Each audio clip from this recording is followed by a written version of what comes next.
in this video, I will be teaching you how to create this, a beautiful yet basic sourdough country loaf that is leavened with a natural starter, also known as a sourdough starter, and has a open airy crumb and a beautiful crackly crust. Now you can't buy this bread at your local supermarket, but you can easily create it at home, which I'll show you how to do in this video. So you want to start by making sure that your sourdough starter is strong enough to bake with, and you're going to do this by dropping a little pinch into room temperature water. If it floats, then you know that you have enough yeast activity to leaven a loaf of bread. Now we do have a separate video on how to create a sourdough starter, and I'll link to it in the show notes, but assuming that your sourdough starter is strong enough to bake with, you're going to start by measuring out 275 grams of warm water, and into this warm water, you're going to weigh out 500 grams of your Poolish sourdough starter. And the Poolish that I'm using here is 100% hydration, which means it's a 1-to-1 ratio of flour and water. And I use half whole wheat flour and half bread flour in my starter. And you're going to mix the water and the starter together, just so it disperses evenly. And then place the container back on your scale, zero it out by pressing the tare button, and measure in or weigh in 400 grams of bread flour, and you want to make sure you're using high quality unbleached bread flour, and 100 grams of whole wheat flour, which is optional, but I think it gives a better overall flavor and look, a better color to the crumb. And you're going to mix this together using either a wooden spoon or your hands or any device that you wish, and you can wet your hands a little bit so the dough won't stick to it.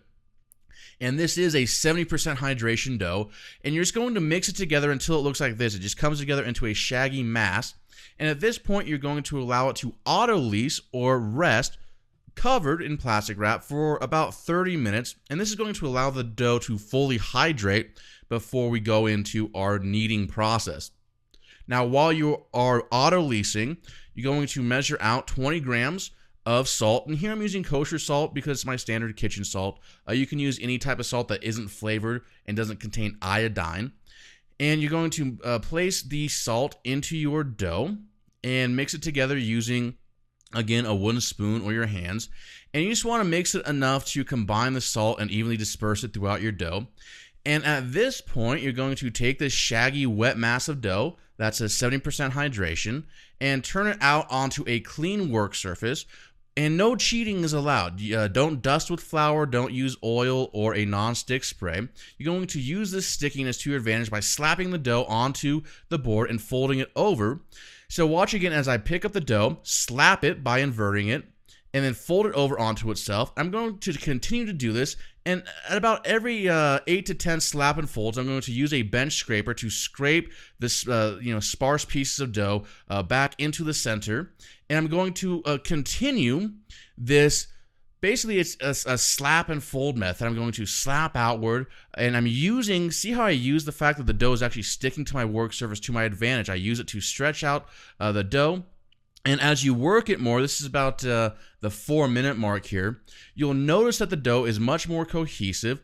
It's releasing from the board a lot easier, and you'll also start to feel it release from your hands. Now you can also use a one-handed method just like this, and you'll notice that since I've been doing this for a while, the dough is a lot more stretchy, but even though it's stretchy and somewhat sticky still, it's easily releasing from the board. Now at this point, when it's pretty cohesive and it's releasing fairly easy from the board, you're going to scrape it into one central mass, and you can check its gluten structure just by kind of stretching out a piece of it, and you can tell that it stretches fairly easily, so we have a good gluten development. Very, very lightly sprinkle your board with some flour, and then use your bench scraper to release your dough from the board, and then drag one side of your dough through just to very lightly coat in flour, and then remove from the floured area, and do a stretch and fold by pulling out 1/3 of the dough and folding it into the middle, pulling out the opposite third of the dough and folding it into the middle, doing the same on the opposite side, and then your final stretch and fold, you're going to tuck that last piece of dough underneath, kind of stretching it over the whole mass, and round it off. Now once you've rounded the dough by using a cupping motion, you're going to allow it to bench rest, covered with plastic wrap, for about 10 minutes. And you can notice here that the dough has slightly relaxed after this bench resting process. And you're going to come back in with your bench scraper, turn it upside down, so now the bottom is facing upwards. and stretch out 1/3, using the fact that it's sticking to your surface as an advantage, and then stretch out the opposing third, and this is a basic stretch and fold, and then rotate your dough, stretch out the other side by 1/3, folding it back into itself, into the middle, and then stretch out the final third, and again, tuck it all the way over the top and tuck it underneath. And now you can see that this once shaggy mass of dough is now a cohesive, very much structured piece of dough. And I'm going to cover this with plastic wrap and continue to do a stretch and fold at 10-minute intervals for a total of 3 times. And this stretch and fold is going to develop the gluten network a little bit more fully without extra kneading. And this stretch and fold method that we're using here is going to play a role in giving us a nice open airy crumb because we're not kneading the dough so much and making it dense. So once you've completed your third stretch and fold, you're going to very lightly flour the ball of dough that you've formed, and you round it off by using a cupping and a rotating motion. Place it into a metal bowl or a plastic container, whatever you prefer, and cover with plastic wrap. And you're going to allow this dough to bulk ferment at room temperature for anywhere from about 3 to 4 hours, or until it has grown to about 1.5 times its original volume. And this will depend upon how active your starter is and how hot the room is that you're baking, but it should feel nice and full of gas at this point. So using a plastic scraper, you want to release the dough from the interior of your bulk fermentation vessel. Here we're using a bowl, and gently place it onto your work surface and do a final stretch and fold. Now notice how I'm stretching out 1/3 gently and folding into the center, the other third gently folding into the center, continuing on all sides. And that last piece I'm going to stretch out and fold over the top, turn it to the bottom, and then tuck it in with my fingers and round the dough, and then do a tension pull by pulling the dough and dragging it on the table while rotating in my hands. And this tension pull is going to create a nice taut surface on the top of the dough, which is going to allow for better proofing and oven spring. Now I'm going to cover with plastic wrap, allow it to bench rest for 10 minutes just to check my gluten structure. See how it hasn't really relaxed that much? So I know I have a great gluten structure, but I'm going to do one final forming and tightening of the dough by just releasing it gently from the work surface using my bench scraper.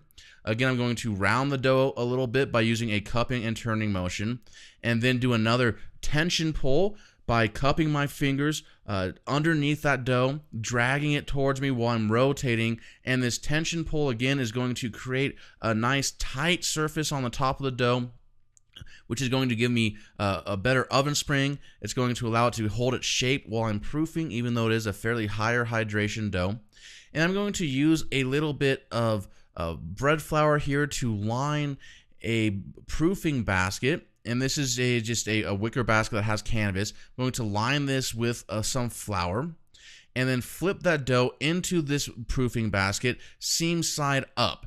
And you notice how using that tension pull, we don't really have much of a seam to speak of here. And I'll put links to this in the show notes. You can use just a metal mixing bowl that's lined with a lint-free cloth. You don't have to use one of these baskets, but I'll put a link to these baskets in the show notes if you're interested. And you want to cover your bread with plastic wrap and allow it to proof for about 2 to 3 hours at room temperature, or until it has grown to about 1.5 its original size and volume. And when you press it, that indentation should spring back at you. Now here I have an oven with a cast iron Dutch oven that's been preheated at 500 degrees for about 45 minutes. And I'm going to remove the lid, and I'm going to turn out the dough. So now the seam side, which has been resting up, is going to go seam side down into the cast iron Dutch oven. And I'm going to score the top using a sharp baker's razor or a sharp paring knife, or whatever you prefer. And here I'm just making a cross, and then coming in and kind of making some little slits in between the cross. It's going to give us a nice oven spring and a nice decoration. I'm going to bake at 500 degrees, covered with the lid, for the first 20 minutes to generate that steam, which is important for that crackly crust and oven spring. And when you pull it out, check this out. When you take off that lid, you're going to see the steam bellow out. And holy oven spring, Batman! Look at how that the seams have just bursted. The loaf itself has really sprung up, and we got a good rise out of it. I'm going to turn the oven down to about 450, 425, and continue to bake the bread uncovered without the lid for about another half hour, or until it's a dark, rich golden brown with little hints that are almost flirting with burnt.